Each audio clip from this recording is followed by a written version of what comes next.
नमस्कार, मैं जुबैर अहमद। आप देख रहे हैं टीवी 24 हिंदी न्यूज़। आज एक बार फिर से हमारी उपस्थिति कलेक्ट्रेट कचहरी के अंदर, जहां आपको बताते हैं कि आज अनुराग यादव के मुकदमे की तारीख थी। लेकिन आज फिर वही हुआ जो हर बार होता है। फिर से एक नई डेट आई 28 अप्रैल को। आपको बता दें कि आज कलेक्ट्रेट अधिवक्ता संघ का कुछ मीटिंग है, जिसके कारण कोई अधिवक्ता कोर्ट में नहीं आया। उसके बाद कोर्ट के द्वारा एक नई डेट दे दी गई। नई डेट 28 अप्रैल की पड़ गई है।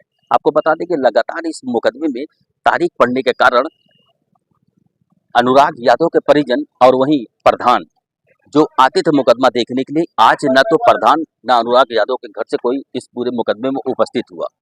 जहां एक तरफ प्रधान लगातार इस मुकदमे में अपनी भूमिका निभा रहे थे, लेकिन आज इस मुकदमे में तारीख पड़ने के बाद भी न अदालत से प्रधान नजर आए। प्रधान भी नहीं उपस्थित हुए, न अनुराग यादव के परिजन से कोई मुकदमे को देखने के लिए उपस्थित हुआ। वहीं अनुराग यादव के अधिवक्ता गुलाब यादव उपस्थित हुए।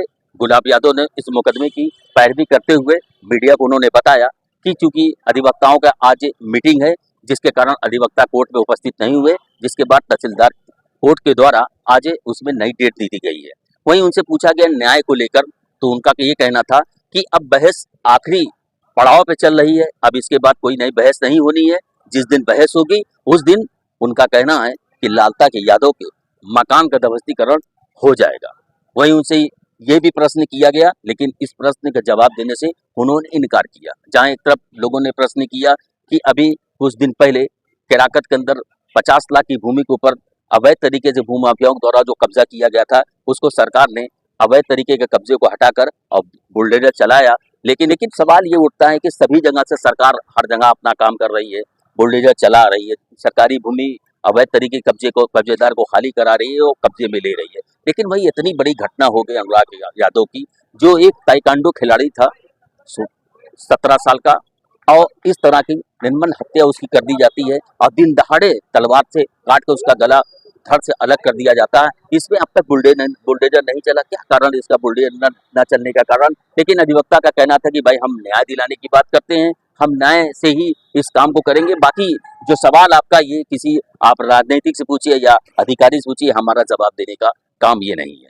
लेकिन वहीं फिर भी उन्होंने भरोसा दिलाया। जब मीडिया ने उनसे पूछा, उन्होंने पूरा भरोसा दिलाया कि अगली तारीख जो 28 अप्रैल की पड़ी, इस पे कुछ बड़ा फैसला आने वाला है। अब देखना ये होगा कि 28 तारीख को डेट पड़ती है या फैसला आता है। वहीं अधिवक्ता ने इस पूरे मामले को लेकर क्या कहा, आइए आपको सुनवा। गुलाब यादव एडवोकेट। ये अनुराग यादव केस में आज तारीख थी जी, क्या कुछ इसमें कार्रवाई हो रही है? नहीं, कार्रवाई तो जो हो रहा था पिछली कार्रवाई हुआ है, इसके बाद तो अभी तब से कंटिन्यू कोर्ट तो जो है चली नहीं है। तो आज भी डेट थी। तो आज क्या है कि बार बेंच को लेकर के कुछ यहाँ आपसी मनमुटा था, ठीक ना, उसको सुलह समझौता डीएम साहब से लेकर के हुआ है हमारे अध्यक्ष और महामंत्री में। तो उसी को लेकर के आज जनरल बॉडी की मीटिंग है, जिसके कारण जो है कोर्ट का जो है अधिवक्ताओं ने न्यायिक कार्य से विरत रखा अपने आप को, प्रस्ताव दे करके कि आज जनरल बॉडी की मीटिंग है 11 बजे से, इसलिए जो है कोर्ट जो है करने से हम लोग सक्षम नहीं रहेंगे, क्योंकि भाई हमारी जनरल बॉडी की मीटिंग है। तो इसलिए प्रस्ताव दिया गया, जिसके कारण जो है पुनः डेट लगी है 28 अप्रैल को। बहस अंतिम दौर में है? हाँ, बहस पर है। बहस पर है? जी, बहस क्या पर कुछ इसमें आगे होना है? बस बहस होगी, बहस के बाद आदेश होगा, इसके बाद कुछ बचा नहीं है। क्या लगता है आपको बुलडोजर चल जाएगा? बिल्कुल भाई, वो तो अवैध है, जो जीएस लैंड है तो वो तो उनका है नहीं। जीएस लैंड का तो रिपोर्ट लग चुकी है कि वह जीएस लैंड पर मकान बनाए हुए हैं, तो वह आदेश होगा, आदेश के बाद तब जा कर के उस पर कार्रवाई होगी। अच्छा, इस कर्रा में अभी कुछ दिन पहले, एक हफ्ते पहले, एक इसी तरह की लैंड, सरकारी लैंड पर रसगुल्ले की दुकान थी बड़ी फेमस, और उस पर एसडीएम केराकत ने कार्रवाई कर दी, बुलडोजर चलवा दिया। 5 महीने में रिजल्ट आ गया उसका, 6 महीने में। अभी ये इतनी बड़ी हत्या हुई, इसमें रिजल्ट आने में इतना, तो रिजल्ट इसमें भी मान लीजिए थोड़ा सा डिले हुआ है। इसमें क्या हुआ कि अपोजिट पार्टी ने भी तो अपने आप को यहाँ एविडेंस के लिए, साक्ष्य के लिए, बहस के लिए वो तमाम तरह को सबूत दे रहे थे, ठीक ना, बयान करवा रहे थे।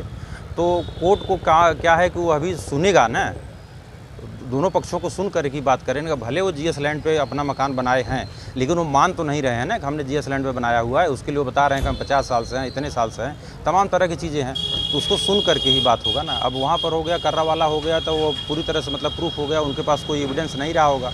वो एक दुकान है, दुकान आज खुली है, कल खुली है। अब मकान तो कोई बनाया था जो है 25 साल, 30 साल, 10 साल, 15 साल, जितना भी होगा, तो बनाया होगा। तो कार्रवाई चल रही है, कार्रवाई जो है वो करके वो हो जाएगा। इसमें जो है नोटिस ये पहले चस्पा किए थे तहसीलदार की तरफ से उस मकान पर नोटिस। हाँ, नोटिस चस्पा होने का मतलब यह होता है कि आपको सूचना दिया गया है, इसके एवज में आप कुछ कहना चाहते हैं, आना चाहते हैं तो अपना पक्ष आप रखें। नोटिस देने का मतलब यह नहीं होगा कि अगले दिन बुलडोजर लेकर चले जाएंगे। उनको सूचना दिया गया था, तो सूचना पर वो आए, अपना एविडेंस रखे, साक्ष्य प्रस्तुत किए, तमाम चीज़ हुआ वह जो कि निराधार था। ठीक है।